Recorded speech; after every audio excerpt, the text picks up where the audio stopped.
ल guys finally आज चाहिँ म झरना हेर्ने टार्गेटमा छु हैन।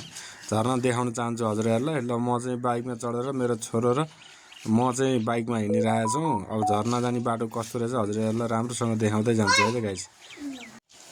यहाँदेखिबाट चाहिँ उता चाहिँ पिज्जा पिज छ। अब मेरो भाइले हेरिरहेको छ हैन बाइकमा चढेर। अब झरना जाने एक्ससाइटेडमा हामी दौडिरहेको छौँ। यहाँदेखिबाट चाहिँ कच्ची सुरु हुन्छ। कच्ची सुरु भइसकेपछि माथि जान्छौँ हामी जाँदैछौँ अनि खड्का भन्ज्याङ भन्ने आउँछ। खड्का भन्ज्याङ कटेर पनि हामी जाँदैछौँ बिस्तारै हैन।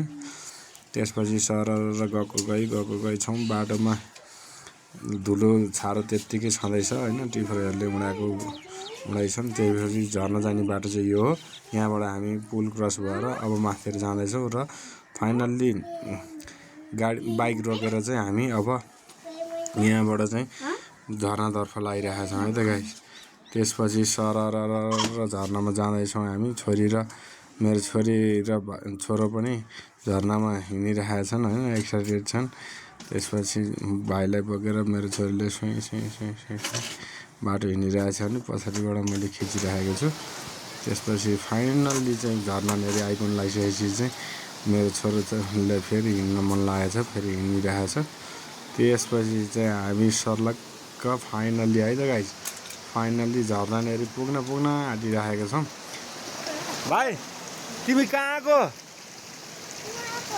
कहाँ? फाइनल्ली हामी चाहिँ झरनामा आइपुगिसकेको छौँ है त गाइस। अब माथि जान्छौँ, माथि गएर हजुरहरूलाई पुरै भिडियो चाहिँ देखाउँछु है।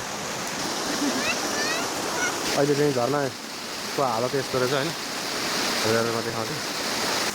यो चाहिँ यो बाढी गएपछि चाहिँ झरना यस्तो टाइपको भएको रहेछ। ओहो, अब यसलाई कहिले बनाउने होला, कसले बनाउने होला होइन। अलि राम्रै झरना थियो, यसलाई अलि राम्रै तालले हेर्न आउँथ्यो मान्छेहरू, हामी पनि घुम्न जान्थ्यौँ होइन। छोरोलाई कानमा राखेर सर हिँडिरहेको छु बाटोमा।